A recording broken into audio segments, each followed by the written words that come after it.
You're not just, a mechanical being. You're not just a psychological being. You're an emotional being, and that's all one thing. You may be coming in for shoulder pain, and then while I'm treating you, and all of a sudden you're talking about, your divorce, or, oh God, I have it's like, well, where did that come from? Well, we're working on this trauma, but other stuff is coming out. Why? Because you're here to heal. When we look at that as a whole system, that's when people can make these big life changes, right? The modality is almost less important than the process.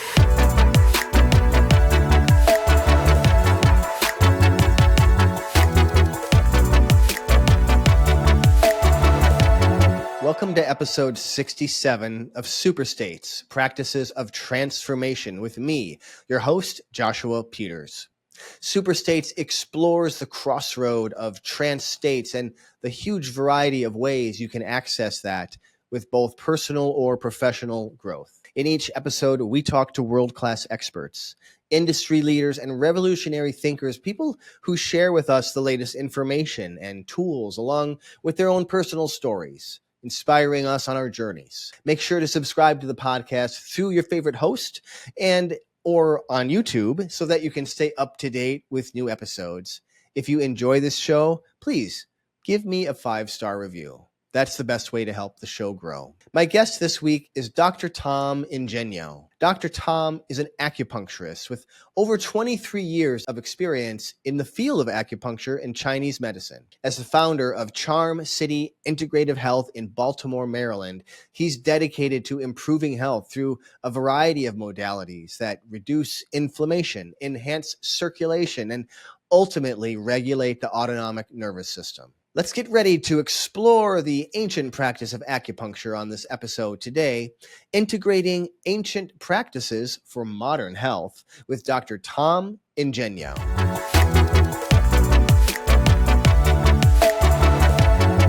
Welcome to Super States. I'm here today with Dr. Tom Ingegno. Dr. Tom, welcome to the show. Awesome, man. Thank you so much for having me, Joshua.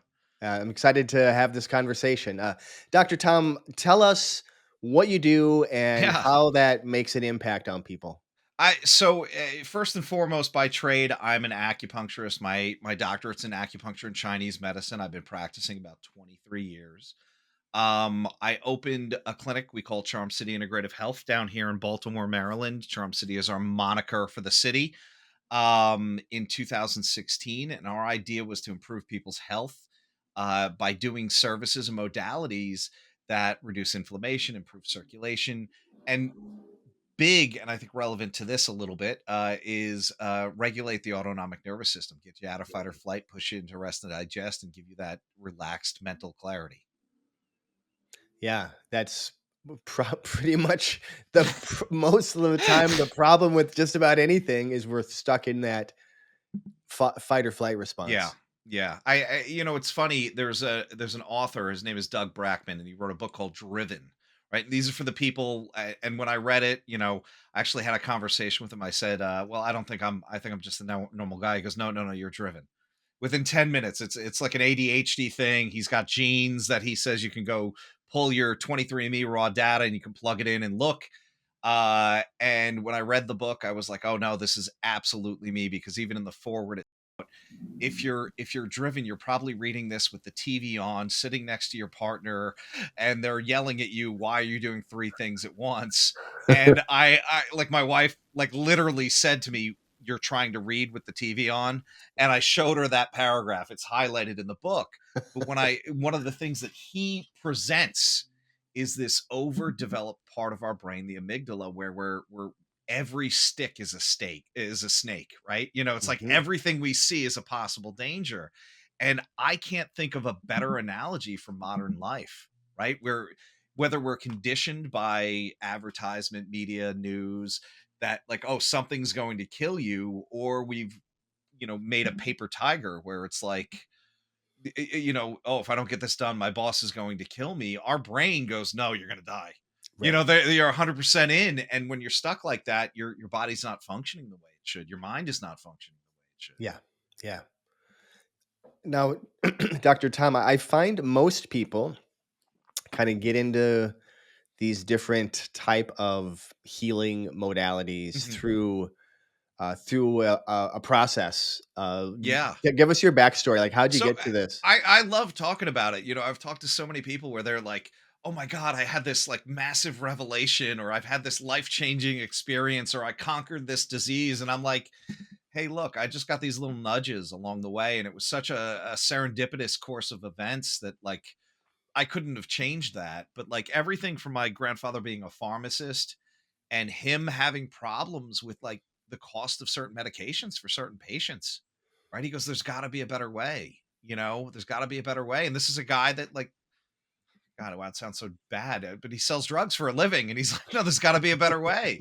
And I was lined up for pre med, and I took a Chinese philosophy course, and then I took a Tai Chi elective, and I went, "Wow, these principles of balance, these principles of looking at you as a whole person, right? You're not just a mechanical being. You're not just a psychological being. You're an emotional being, and that's all one thing. It's not, ghost in the machine.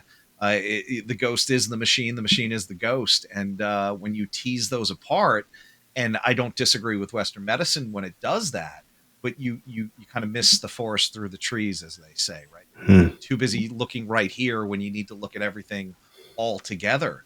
And East Asian medicine as a whole, a lot of these traditional practices want to take into consideration every aspect of that, right? So you may be coming in for shoulder pain, and then while I'm treating you, and all of a sudden you're talking about, your divorce, or, oh God, I have it's like, well, where did that come from? Well, we're working on this trauma, but other stuff is coming out. Why? Hmm. Because you're here to heal. And when we honor that, when we look at that as a whole system, that's when people can make these big life changes, right? And how we get there, right? The modality is almost less important than the process, right? So I might intervene with needles, somebody might intervene with talk therapy, hypnosis, whatever these are, but those things come up, right? We see physical affecting yeah, emotional, and emotional affecting physical all the time, and that's just brilliant to me. That's amazing that we have the ability to access that from so many different routes. Yeah. And so you got interested in Tai Chi and Yeah. Chinese philosophy. What ultimately led you to acupuncture? So here's the crazy thing: I was still pre med, and I transferred to a different college where I was going to go into a DO program when I graduated. They were associated with an osteopathic college, and during that winter intersession, I got a postcard in the mail from an acupuncture school for an open house. Hmm. I went to the open house. I came home with the paperwork, and less than 2 weeks later, signed up, fully enrolled, and just steamed on ahead. Basically skipped my senior year of college, earned my master's alongside of a bachelor's in professional health science, and never looked back. When the doctorate wasn't even available when I graduated, but when it was, I eventually went back and did it. And what was it about acupuncture that so thoroughly inspired you to just I shift I everything think like that? I think it was, once again, that ability to look at a whole person. The other thing that I liked was you're actually spending time Mhm. with that individual in front of you, right? So we're going to talk. I'm going to press things. I'm going to check systems. I'm going to do the treatment, then I'm going to let you rest. Then I'm going to come back and we're going to repeat that process. Mm. And it is one of the expressions that we love to misquote from one of our texts is acupuncture is the expression of humanity, right? And really that should be all healthcare. That should be all interventions, right? That should be all of our interactions. They're human interactions. Of Yeah. course it should be humanity. But I feel like when we start looking at people as a sum of their parts, or hey, this number on this chart is wrong, we lose quite a bit. So when I was presented with this as a system that really looks at all of that, really tries to unify it, so sometimes we'll have a wacky symptom that doesn't make any sense. It's way out in left field, or they'll talk about a family relationship and we go, oh wait, in our system there's a place for that, right? So nothing is excluded, but at the same time, not one symptom always makes the diagnosis. So we don't want to rush too hard into something, but this all encompassing thing really um really just seemed to light me up the right way. When I was in the program, it's like some of those classes were pretty hard, but it wasn't a struggle. It was like a joy to kind of learn that and to be able to incorporate that into who I am, as well as just not, like, hey, this is what I do for work. Mm, I think a lot of people are stuck with that. It's kind of sad.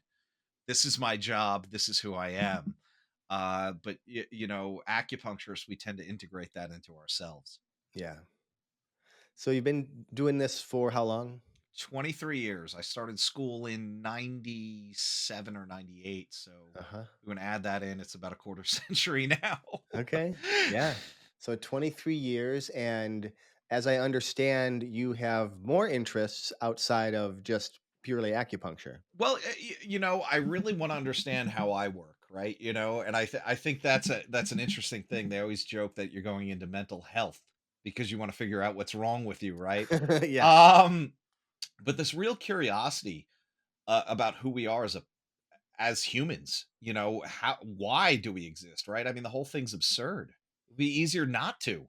It'd be easier to just have robots. Why give us emotions? Like, not saying that there's a creator or there's not, but Hmm. like, why do we behave the way we do? Why do we have these hangups? Why do we have these shortcomings? Why do we perceive ourselves so much different than other people perceive us? And that's always been fascinating to me. And you read psychology, philosophy, and all these theories, but there's no, yes, this is the answer, right? There's, that sounds good for Hmm. now, and then you think and you evolve and you change, or you do a lot of meditation, or you use psychedelics, or use some kind of conscious alternating device, and your views change on that. But that evolution to me is uh part of it too, right? Of who we are as humans. Like, let's try and figure this out. That's the great question. Not Yeah. what do you do for work. Wow. you know So how do you find acupuncture and the process that you described, how does that affect the mental state of someone? Well, this is great, because we would say these things classically, coming back thousands of years, and now we have modern scientific studies to say, yes, this is what's happening. And one of the greatest things, I think, and one of this overarching effects of acupuncture, right? Classically, we would say we put the needles in, we restore the flow of chi, the patient enters a natural, relaxed state. Now I'm paraphrasing and probably misspeaking from Chinese directly to English, but within that, what we see when we look at modern studies is this regulation of the autonomic nervous system: fight or flight, rest and digest. If I drop you out of that fight or flight and get you into rest and digest, you're getting more circulation throughout the body. Mm, So your body's going to naturally get more nutrients to areas that are deficient, help promote healing. You're going to breathe deeper and slower. And we know that all of these physiological changes also tie into your neurochemistry, your neurotransmitters, specifically regulating serotonin, dopamine, oxytocin, right? Anandamide is a big one that we learned about in the 90s with the endocannabinoid system. mm, Ananda means bliss in Sanskrit. So we call this the bliss molecule, mm, and it bonds to the same receptor sites that cannabis does, mm. which is amazing, right? Our body makes its own cannabis, Yeah. right?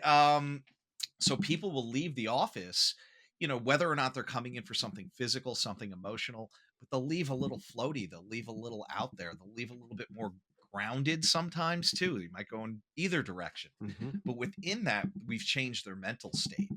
And that's where we see like these long-term lasting changes, right? Oh God, I feel so much happier when I come in. I feel so much more at ease when I come in. And Yeah. that's super exciting to me because that reflects back onto me too, right? I mean, I'm not trying to make this an ego-driven thing, but like, wow, when I observe that, maybe I take something with that. Maybe I can understand something about myself. Hmm. So, what would you say has changed the most about how you work with clients from when you first got your training to now? Yeah, so I think, and I joke with this because I have three associates at my office. Two of them have been out a little bit over a decade, and one of them's about a year out, a little bit Mm, more than a year out. And if I need to remember something, textbook, I ask the one that's been out 1 year. Yeah. But when you want the clinical skill, when you want the hands-on stuff, and I'm not saying she doesn't have that, but you start trading the rote memorization and the facts for what somebody just presents as, right? So it starts to look less clinical and more like magic sometimes, like what, well, how did you know it was going to hurt there? Well, you said X, Y, and Z, and that, you don't have that. Okay, so this textbook says this, or this theory says X, Y, and Z. You just immediately jump to the end point, and it starts to look like, wow, you pulled that out of the ethers, and it's like, no, there was a theory there, I just skipped that part. Yeah. Like, I just saw you said this and I went out, and then you said ow, and then we went.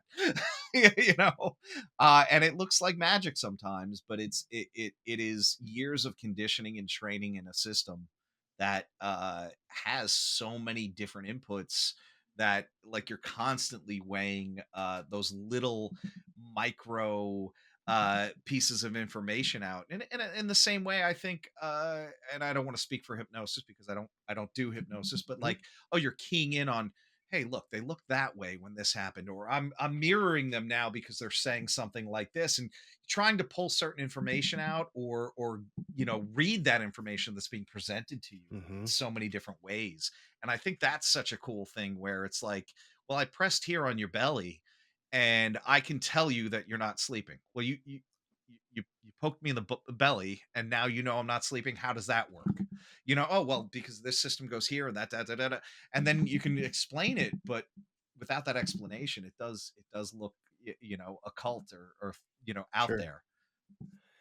It kind of sounds like when you first start out, and you're right, this is very similar to my own training. Yeah, When you first start out, you're like, okay, here's the steps that you do, you yeah, follow this process, and you get the results that you get.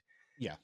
But as we grow into these kinds of modalities and we start to get feedback from clients, it almost correct me if I'm wrong, but it sounds like you're kind of using a more intuitive type of Absolutely. understanding.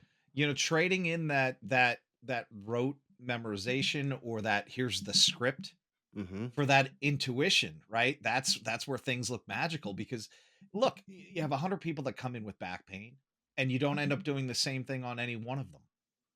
They all had back pain. How the hell did that happen? Well, years and years of doing this, that's a little bit different, because that Hmm. person said this. Hey, I noticed when they went to take their shoe off, they moved this way instead of that way, and that indicated this. And you oftentimes don't even consciously process that, which is Hmm. super cool, right? Yeah, and we talk, not that we do a grand rounds, or we sit there in the morning and do a team huddle and talk about every patient that's coming in. But oftentimes somebody will go, "Hey, got this person coming in. What do you think about this?" Okay, well, check here and check there. Well, why? Because I've been doing it for 23 years, and from this system they do this, from that system they do this, they do that. And when you have more of like this buffet kind of mentality, when you're going in, I'm going to pick over here, I'm going to pick over here, I'm going to pick over here, and it just makes sense on the plate. It doesn't Hmm. that doesn't go with that. Yeah, but it tastes good.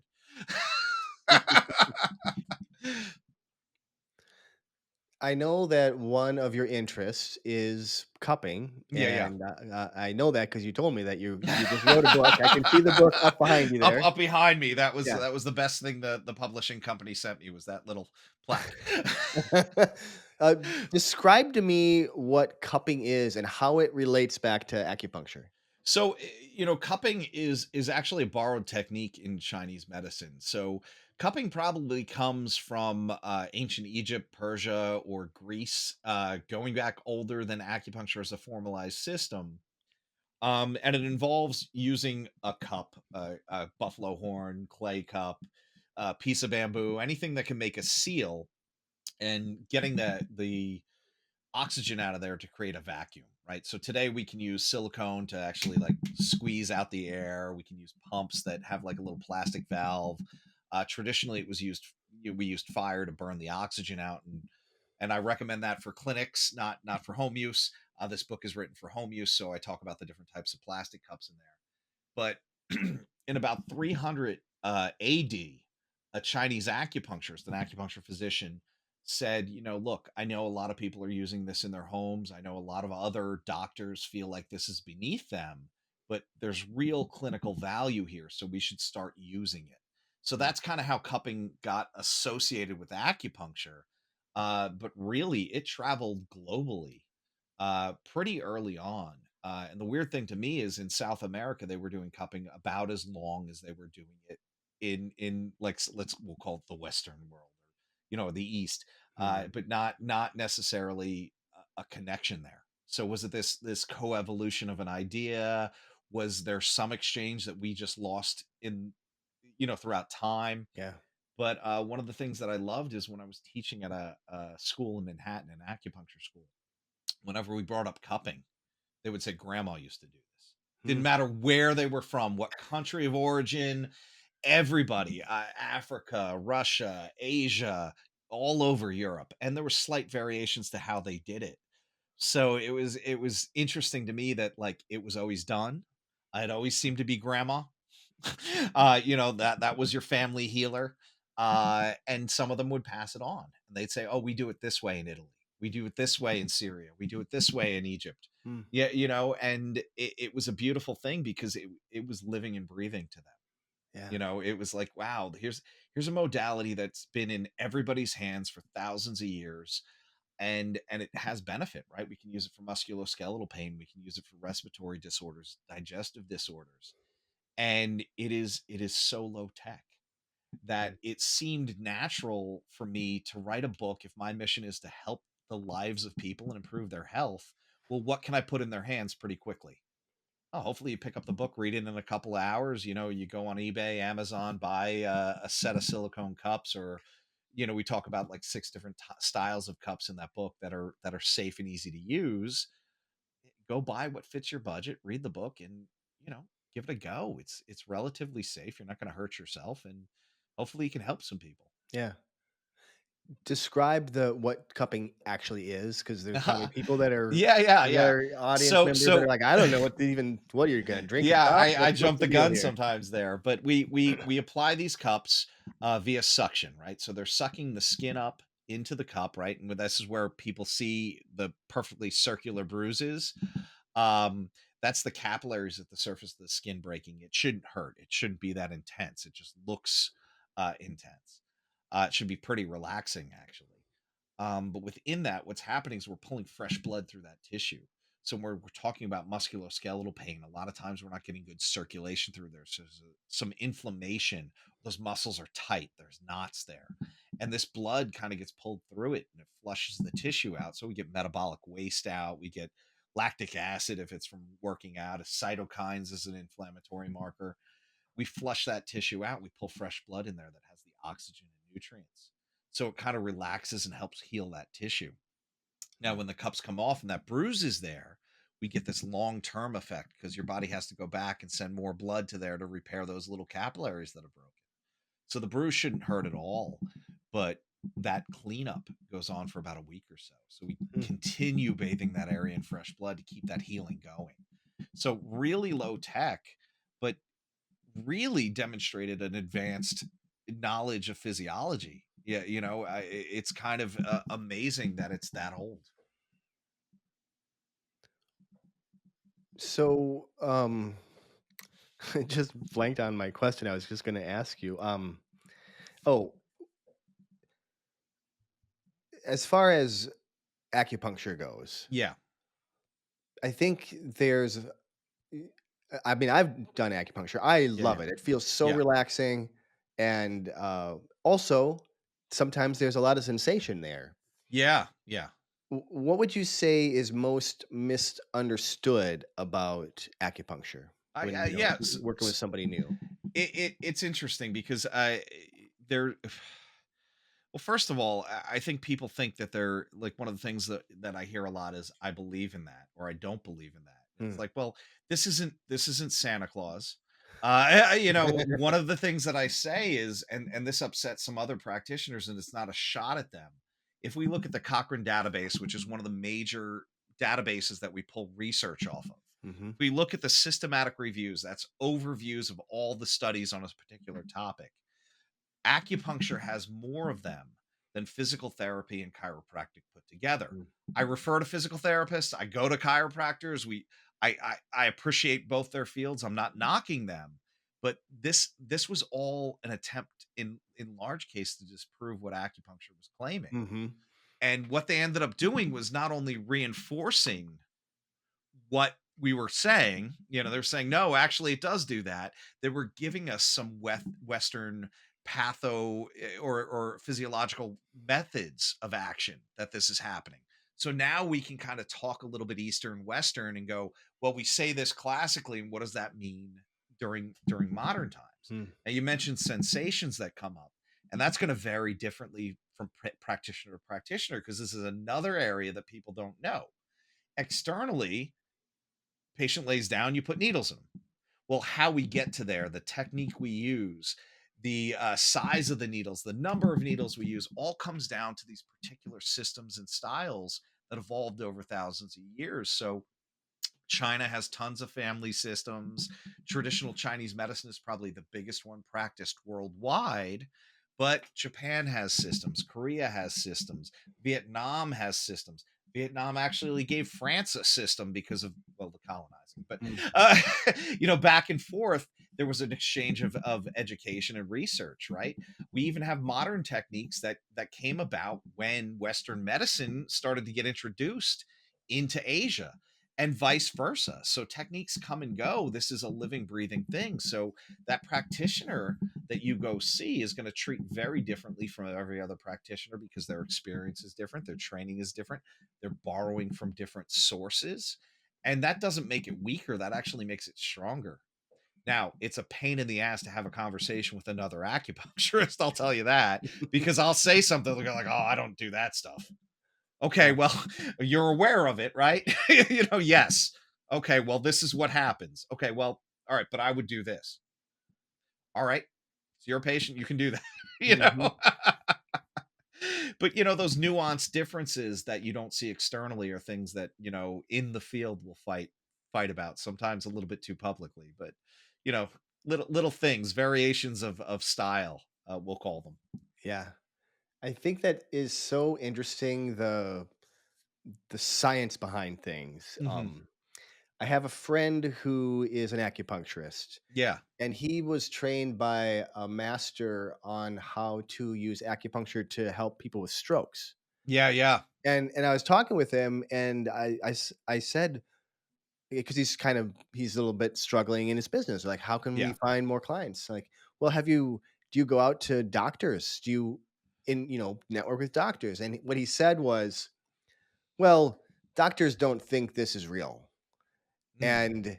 And we always and I don't have any good science behind it. I always talk about it in the Chinese way, and it just doesn't reflect across it to Western. Yeah. While we're talking, I did a Google scholar search for Oh, God, that, yeah, acupuncture absolutely. results with help people with strokes, Yeah. and there was countless articles. Neurological stuff is so common, and I know exactly. There's a movie called 9,000 Needles, Mm, I guarantee you your friend knows it. It's about a guy who was a professional bodybuilder, had a double stroke, right? Young guy. mm, And doctors are like, "Well, you're done." Yeah, mhm, and he went to China and he found chances are your friend studied at least his technique, probably possibly with him if he went to China. And he got acupuncture for every day for a few months. And next thing you know, he's back up and running. And his brother happened to be a filmmaker, uh, and he did a film on it. But that made it famous even in our little group, where we were like, yeah, oh, we didn't even know that guy existed because China's a big place. yeah, And I've taken a couple of classes in that technique. It is a very specific style, and it's very modern, it's very Western, right? We're doing things along the side of the brain as it maps out from motor and neurological function. mm, Works great. and it's really impressive. But I think I understand what your friend's going through, because there is a learning curve of how to translate what we do into something Western practitioners can hear. Hmm. Now, fortunately, I do think that's coming around. My doctorate was specifically like, and the reason I did this one was, it was more on the integrative therapy side, right? How do we look at a good study? How do we measure that? How do we convey the results of acupuncture, so not only can our patients who are here in the West understand, but we can say it to another healthcare practitioner without them going, "What the hell is phlegm? What are you talking about phlegm for?" And all these concepts that, like that, they're not coughing anything up. No, no, no, no. This concept, and like, can we say it in a way that doesn't alienate them, so they can understand what we're saying, Yeah. right? Let's not water down our medicine, but let's just translate it better. Yeah, I think that's a key way to do this. Again, it kind of reminds me of hypnosis, because Mhm. hypnosis has its own language, but there's also neuroscience behind it. Yeah, And if you approach it from that neuroscience point of view, it's just a little bit more accessible. yeah, Doesn't mean that the language that is used kind of traditionally around hypnosis doesn't have value, but a lot of times mhm, people want to hear the science yeah. terms behind these things and why this actually works, rather than the stuff that is maybe a little bit more woo woo. Well, even if you look at some advertisements for any kind of healthcare product, they'll say studies show, Hmm. right? They might be horrible studies, but people want to hear that studies show, Yeah. or 9 out of 10 doctors. Which 9? Yeah, who's Which doing it? 10 What doctors did you handpick for that which one? one doctor had an objection too? Because I want to talk to that guy. But within that, right? It's all marketing. It's all how we frame it. It's building that framework that makes it accessible to people.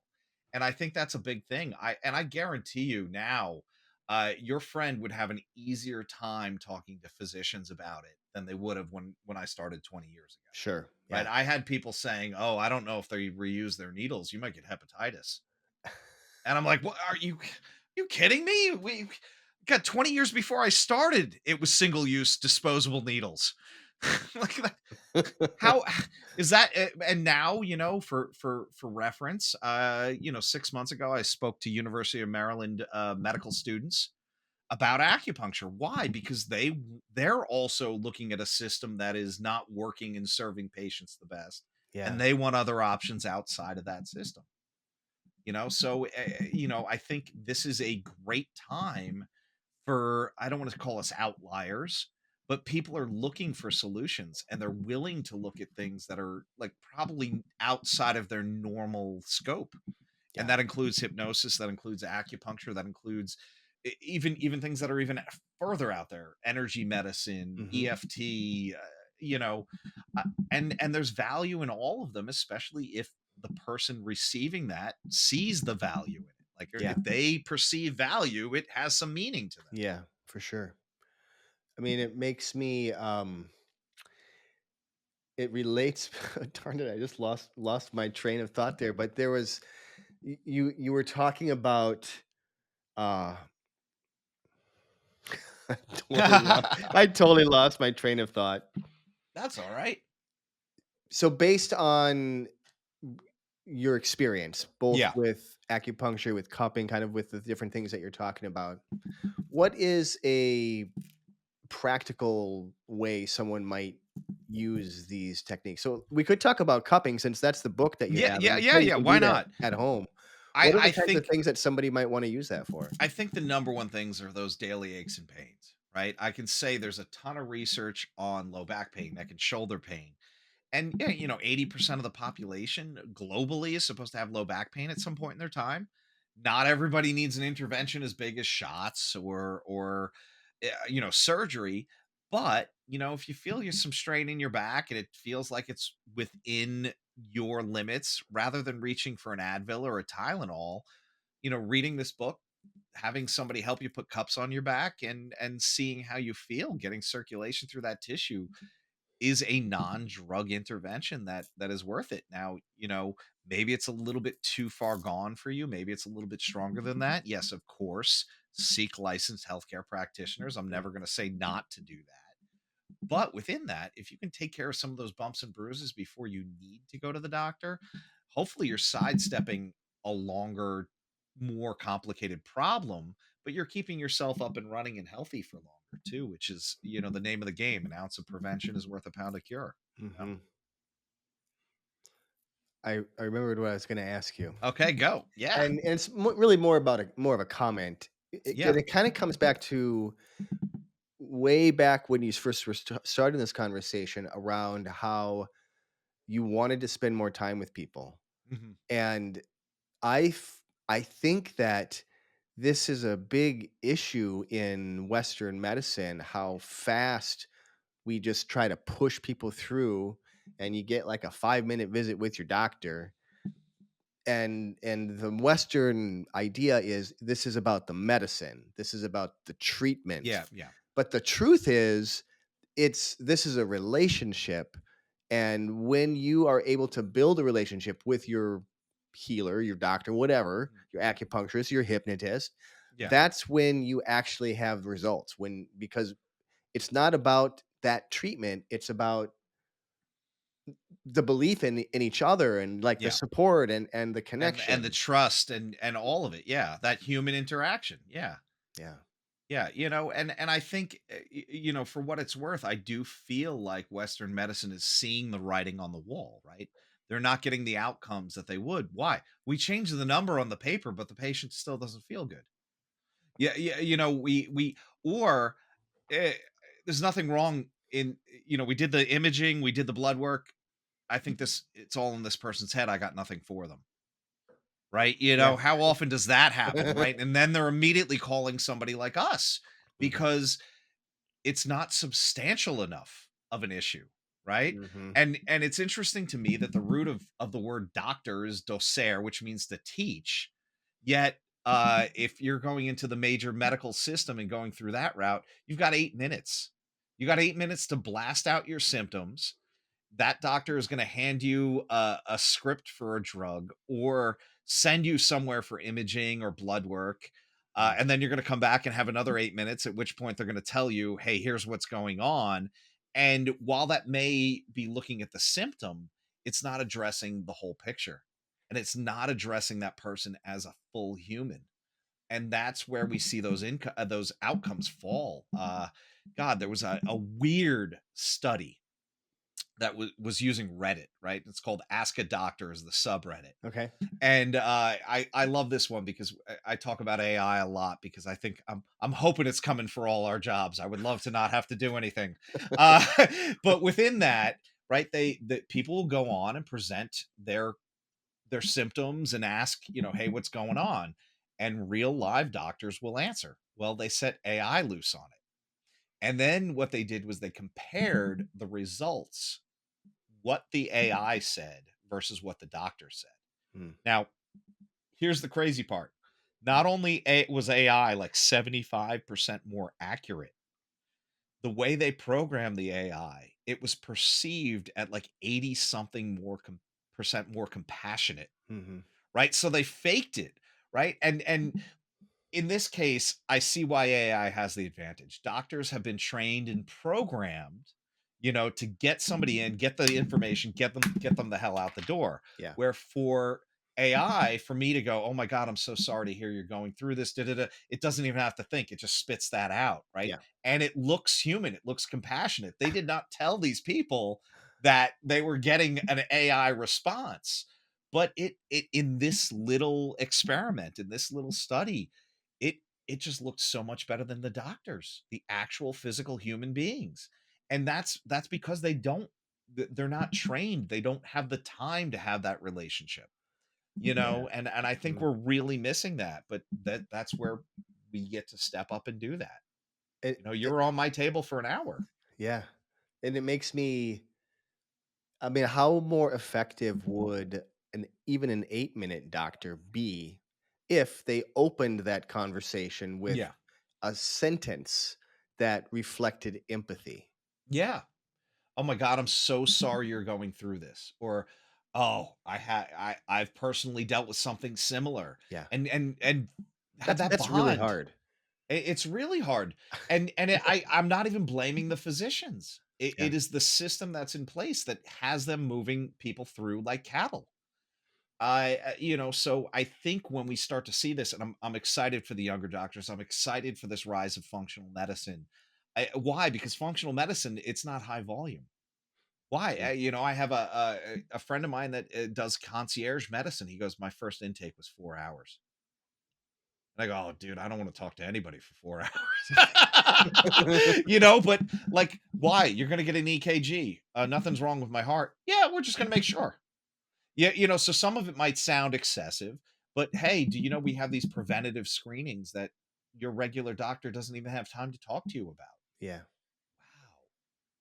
Wow. Wow, you're genuinely taking care of me. I feel, right? That's the big part of it. I feel like I'm being taken care of, Yeah. right? So that above all else, you can't fake that feeling, so when you have that and you have that patient's trust, and yes, you can call me, here's my cell phone, right? That's some of these concierge doctors are doing that. Mhm.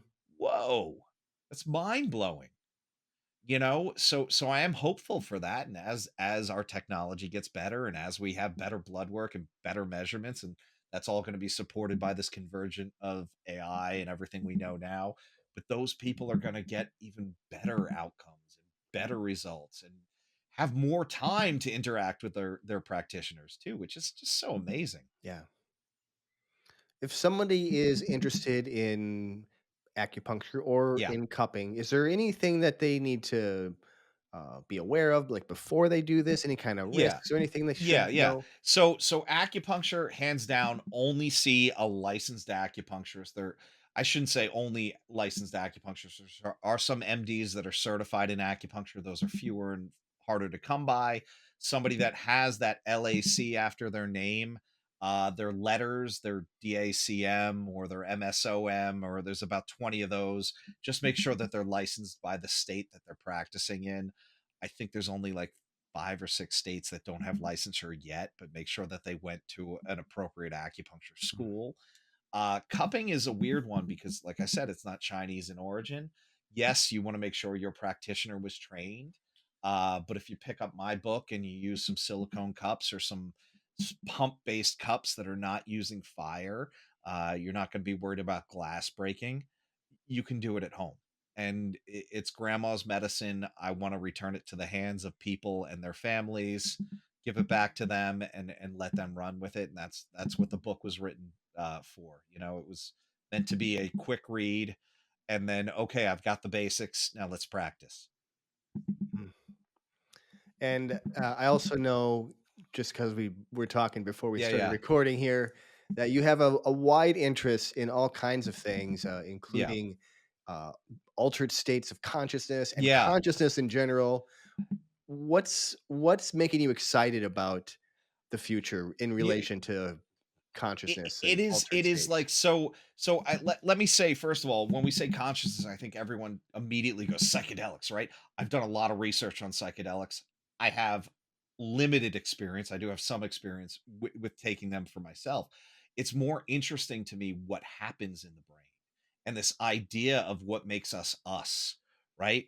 That stoned ape theory that we talk about, like Mm. some primate in a field one day picked up a magic mushroom and it just blew their brain apart, and now we're us. That's a very interesting theory to me. I like that because I think at the end of the day, we all want to know where we go at the end. I had Mm. another conversation, and the gentleman was a born again Christian, and like I don't hold anything that close where I'm going to be like, yes, I'm this, but his whole thing was like, how does this help me in life? This is what I'm using it as a tool. And I go, okay, I agree with that. But like, no one knows what happens at the end of the game, right? So Yeah. that to me is like what's on the other side of that is very interesting. And for some reason, I think many of us believe it's somewhere locked up in our consciousness. Like we know somewhere innately. We just don't have access to it. So that's really what gets me going Mm. in these consciousness studies. What's on the other side of this body? What's in there that I don't have access to? Yeah. And that leads to some weird books that you read. I've got one on my shelf that, God, if my parents listen to this one, they're going to be scared because they'll be like, "That sounds like you would do that." It's called Borehole, and it looks at the Egyptian practice of trepanation, which is the drilling the hole in the head. Mhm. Yep. And I haven't cracked that one because like many people that love reading, I've got 60 books in queue before that one. But it's all about like classically they would say they were drilling holes in their head and letting the demons out. There was a woman in the 60s who was heavily steeped in psychedelics and research. She was a clinical researcher. She's absolutely out of her mind intelligent, but she as an artistic piece, filmed herself drilling a hole in her head. I believe she's still alive, and she said when she penetrated the skull, it was like she was high constantly. Hmm. And I was like, I don't know if I can commit to that, but it's an interesting thought, and certainly when somebody's more intelligent than you, you're like, yeah, you guys put yourself out there in the weirdest ways. You're gonna Yeah. you're either gonna die or you're gonna find something real cool. Yeah.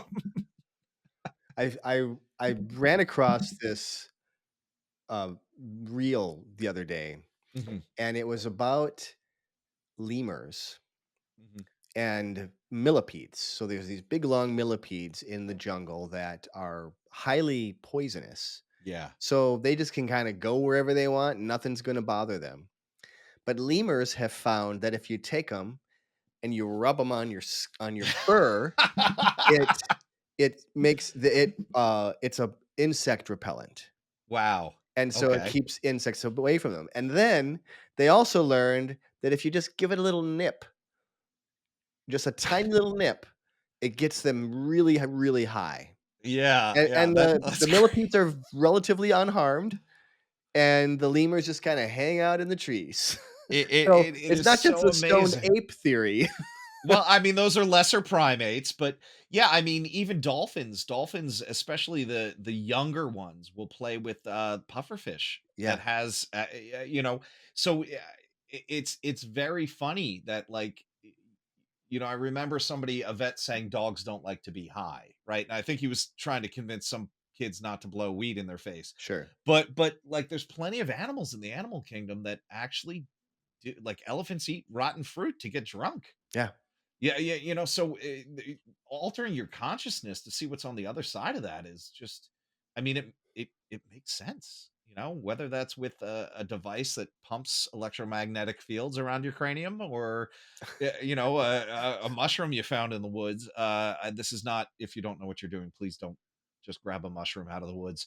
You're more likely to die. Uh, but, if you know the species and the exact reason you're doing it, I mean, there's so much research out there and there's so many people that are having these amazing, which is why we're having this kind of psychedelic renaissance. yeah. It's not about, going out in a muddy field and listening to Jimi Hendrix and rolling around for 3 days, although there's nothing wrong with that, but like it is really about exploring that stuff we don't know, getting into that out there area, which is so amazing to me. Dr. Tom, how can people learn more about you? So my Big Cheese website, the one that like it relates back to my clinic and everything, is Charm City Integrative TIVE.com. That's my clinic, but it also talks about my book. It talks about lecturing, things that I'm doing. And then the cuppingbook.com is my cupping book link. Mhm. But that'll take you to where you can buy it just about anywhere on the internet. Yeah, please send me a email, shoot me a question, whatever works for you. I love interacting with people. I love sharing what I know, and my goal is to help as many people as possible, even if you're not local to Baltimore. Yeah, I'll make sure that we get all those links, whatever links you want, we'll have them in the show notes so people can reach out to you. Awesome. Awesome. And what's the one insight that you'd like the audience to leave with today? Oh God, this is my default now. I have recently, I think this morning was 2009 days of consecutive meditation. If you Wow. want to do something for your overall health and well being, it is not a fast course, but meditation, even if it's only 5 minutes a day, developing a daily practice of that is going to help you like in so many avenues of your life. I can't even tell you what they are. You're going to have to do it and try it. But the amount of research on meditation and well being, meditation and health is just huge. So I'm a huge advocate of that. I want everyone out there meditating. I think we'd have a better planet. Awesome. Love it. Thank you so much for your time today, Dr. Tom. It's been really a fascinating conversation. It's been so fun. Thank you so much.